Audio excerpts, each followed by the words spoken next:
What's good, y'all? One of my friends sent me a reel. I'm just looking over it real quick. Shit, actually, kind of funny as fuck. But yeah, let me go ahead and start this. Let me go ahead and start this clock. Go 10 minutes. The word of the day is Streamlabs and algorithm. But nah, so obviously, you know, I don't just come to YouTube and make content. Like, there's other content creators I watch, you know, keep up to date with things that's going on or whatever. YouTube is pretty much a news source. So is Facebook, outside of what you see on TV. But nah, I was watching another content creator. So I used to watch like these old videos of like how to grow on Instagram and all that other stuff until I said, fuck the algorithm. I'm just gonna post whatever I want to post and then just go from there. And then me and the algorithm, Instagram wise, we got like a love-hate relationship. For some odd reason, when I care about how my content is made, the algorithm wants to give me low views and shit. As far as Instagram, but like when I literally stopped caring and just posting how I posted on Instagram, then all of a sudden, like, my views went up. That's a toxic ass relationship, ain't it? But no, I mean, I still stay within my niche, but like, I used to do like transitions and openers and all that, and that didn't really catch people's attention. I don't know what it is, but it's like, and that may be a life lesson or some shit like that, but the harder I worked, algorithm wise, I don't want to say for real life, just hear me out, I'm about to correlate the two in a minute, but the harder I work to try to get noticed and put myself out there, and I'm still relatively small, it's not like I'm monetized or anything, but as far as Instagram, the harder I worked, it was like the less attention I got, you know, if that makes sense. Then I remember one video, had to be like early 2023. It was a No Nut November related. I did 30 days of No Nut November. I'm gonna do it again this year too.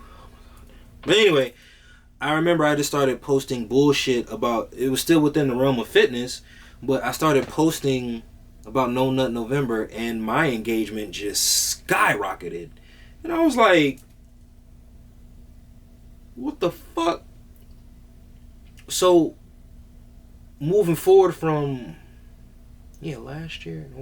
Anyway, moving forward in November, I started. It was still within the realm of fitness, but it was the transition started. The editing stopped. The transition stopped. The editing stopped. The lens and all that other shit stopped, and I just started posting to post. I used to post once a day. Now I post 4 times a day, and it all be bullshit, and the bullshit that I post, I get the most attention for. I was like, and I'm gonna bring it back, you know, to the lesson, and then to YouTube, but it was just like, I remember one time it would take me about an hour to make a creative. Now, mind you, it was all about a phone, but I wanted everything in the reel to be perfect. 1 to 200 views. I put in all this hard work just to get that type of recognition. And the only reason, I think at one point in time I wanted to be a content creator before, but I was trying to figure out what I got to do to target my audience, right? It was just weird. So as far as Instagram, the less I cared and the more bullshit that I posted, the more the algorithm was like, now here's why I say me and the algorithm have a toxic ass relationship. I really don't be caring when I post. Like when I post on my Instagram, and it's kind of like, it's like the algorithm wants me to go back to working harder. And I'm like, nah, I'm just not going to do that. And then after a while, that's why I tell people, because there's other content creators, Instagram-wise, who They care about the numbers. They care about the likes. Well, for me, and any other content creator for Instagram, for me, stop caring and just post, man. If you're, now I get it. Being creative is hard. Again, my shit be mainly bullshit. But I kind of understand posting one reel with a whole bunch of hard work and creativity versus 4 bullshit ass reels or 4 bullshit posts or whatever. It's hard to staying creative 4 times a day and staying relevant and making it pop. That can be hard, and depending on who you are, draining. So I get it. Now bringing it to life, like, I don't know. In some cases in the military and in corporate or whatever, it's kind of like the one who's willing to do the work gets the least amount of recognition, because when you present yourself as a hard worker, which is all ass backwards, because it's kind of like, okay, how did this person get hired? But I outwork and I outperform this person, but I've been working here for so long or doing this for so long, it became an expectation. But this guy, whether they're new or been around for a minute, puts the least amount of effort and doesn't get the most attention. But y'all put the workload, and it's just, military standpoint, you know the mission isn't going to get done, or there's a likely chance of the mission not getting done if you put this one individual on it versus the one that you know will get the task done but already have other tasks in line. This person has this going on, A, B, C, D, E, F, G, and you want to add H, I, J, K, element of P in that shit. But at the end of the day, you know everything on that list is going to get done versus the one person who maybe just had to do A. New, been there for a while. And one of the things that a good mentor told me, and I kind of do agree with, is when you do work hard and your work ethic, you know, and it says a lot about the organization or organizations or corporate, but when you put yourself out there as a hard worker, they people in power are going to use that. And you better not complain about it when you're burned out. I don't know. And then on top of that too, one thing I've learned, this is just me. This is just my lens, y'all, so y'all forgive me. But one thing I've learned, the one who's willing to do the most,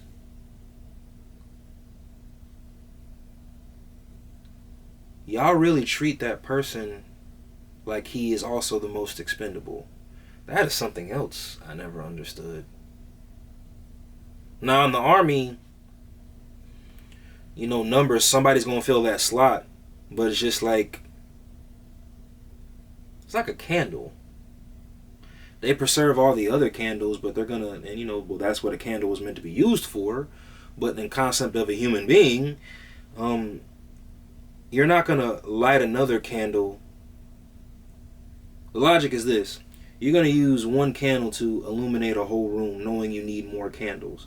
But the fact that the room itself is illuminated, you're gonna work with that one candle until it's completely burned out. Then you pick another candle, and then you burn that candle out.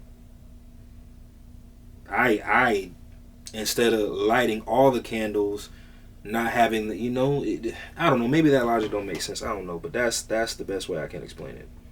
But as far as YouTube, the reason why I went on that ramble about algorithm and Instagram, algorithm on Instagram and life, I was watching a couple other content creators and they were talking about the algorithm with YouTube.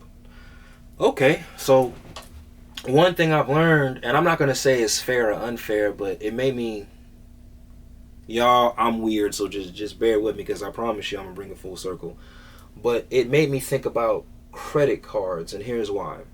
So a lot of upcoming content creators on YouTube, like I said, I post 3 to 4 times on Instagram, and I don't be caring, because I just started doing the video thing.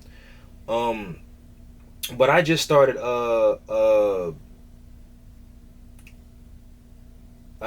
posting more on YouTube with my short, like, what was it? I post man, whether it's my lives, my shorts, even my videos, y'all, as y'all know, like, dude, I got over 2,000 videos over here. Most of them are shorts, but I post 7 to 10, 11 times a day on here. Now, with that being said, it don't, and I don't even be carrying the times. I just up because I have so much content. I have so much content. It's not even funny. But one thing about Instagram, even though their monetization tools is different, is I feel like it's less stressful than Instagram or Twitter. But one of the things this content, I'm gonna set it for 5 more minutes, y'all. I'm getting better at talking, at least on here. But one of the things that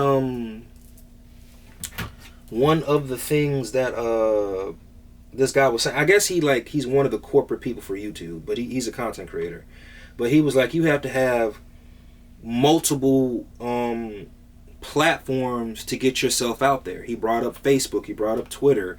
Now, I'm kind of like, so you want us to be on multiple platforms to bring in an audience for our channel. Now, I'm new to YouTube. I don't know if that's fair or not. I don't know, because I know some content creators, they've been on here for the longest. And before they had a Twitch or a streaming platform or anything like that, they just had one platform and it worked. Now it's kind of like, well, here's what I think about credit cards.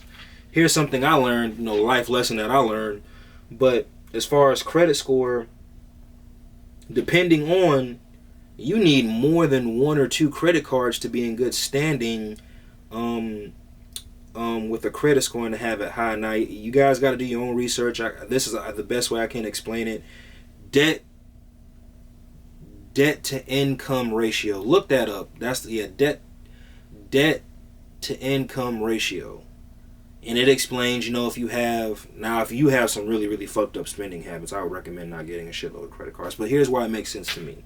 So instead of having 1 or 2, let's say, because I have 5, I definitely disclose that about my personal life. I have 5, but I only have 2 that I use. The other 3 I use on and off. And then I make sure that, hey, they have a payment history, but like, it looks like you have a bigger income when you, when you have a credit card. Let's say you have a credit card with a $5,000 line and you have $100 in debt on it, right? You have $4,900 of income, available funds. Now, for the big, big ballers out there, let's say you have 5 credit cards. I'm gonna say 6 credit cards. Each of those credit cards have 15,000 on them, and you only use 2. And the other ones you just use, okay, so one credit card that has 15,000 on it, it has $100 on, okay, $1,000. It will, to a credit report, it looks like you have 14,000. Anyway, bringing all that full circle, you have 5 different lines and 5 different credit lines. You have 5 different platforms with different audiences: male, female,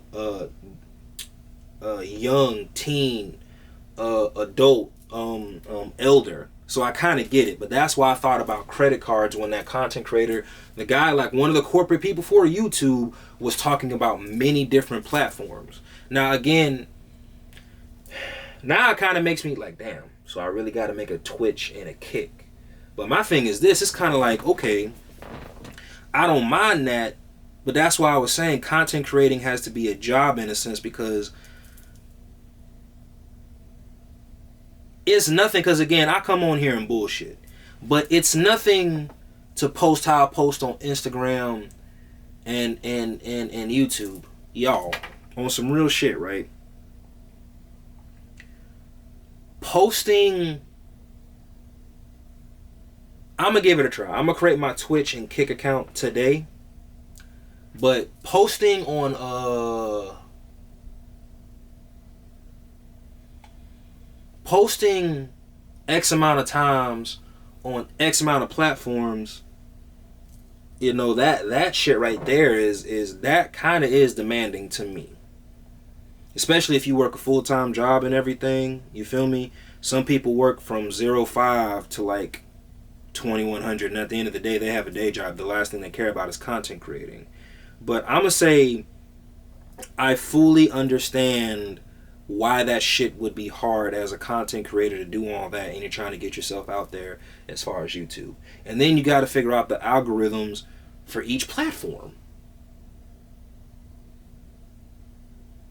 You know, but like you got one content creator, I watch one of his, and I get his niche, but his title is always "I work 3 jobs and I hate it," but he still has enough time to post his content. So I get it. Just know, like, now if you have all the time in the world and a source of income coming in to do this, like I will in 6, 7, 8 months, close to a year, then yeah, do the content creating thing. But if you want to come to content creating and get yourself known, unless you have a social media team, just know that this is, and the only reason I say this, you still have to deal with the stresses of your regular job, whether it be military, whether it be in marketing, or whatever you do, your 9 to 5 or whatever. You still have to, got 30 seconds, y'all. You still have to deal with those stressors and come here and content create. And on top of that too, I see why people get so wrapped up in social media, because yo, that's a level that and everybody's personality is different. Like how I am on YouTube, man, look, I don't engage like this on Instagram. You feel me? I just post a post, but I'm more vocal on here. But god damn, dude, fucking yeah. If you want to build, you need multiple platforms, and that shit right there is crazy. Anyway, I'm about to get on my Streamlabs because it's working now. I got to get one more USB port, and we should be good. Yeah, but I'm gonna get on my Streamlabs, stream on the PS5 for an hour, go to the gym, bullshit, and then come back and then prep for tomorrow. Y'all pray for me, because I'm gonna get, my temperament is different when I'm at work. But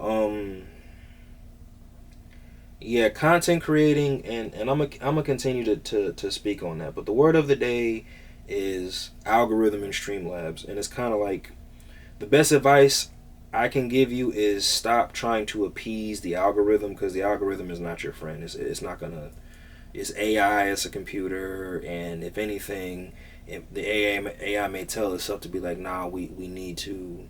And then too, like I said, you gotta look up so many videos on how to beat the algorithm, and you're just not. But as a content creator, just keep posting. Whether you still get low engagement, just keep posting. If you have to, post the same thing over and over again until you get on the algorithm nerve. That's my thing. And then, you know, it'll help you like move on to the next thing. But just remember, y'all, for my content creators and you know, my viewers and all that, you know, social media is not real. I will promote that on Instagram, I will promote that on YouTube, and I'll promote that on Kick and Twitch. It's not real at the end of the day. Y'all only know what we show you. You feel me? But anyway, y'all have a good one. I'm gonna do a live today. Y'all gonna come with me and we gonna get some sushi and calamari. So anyway, I'll see y'all later on in the day, alright? I hope y'all look forward to my live. Peace.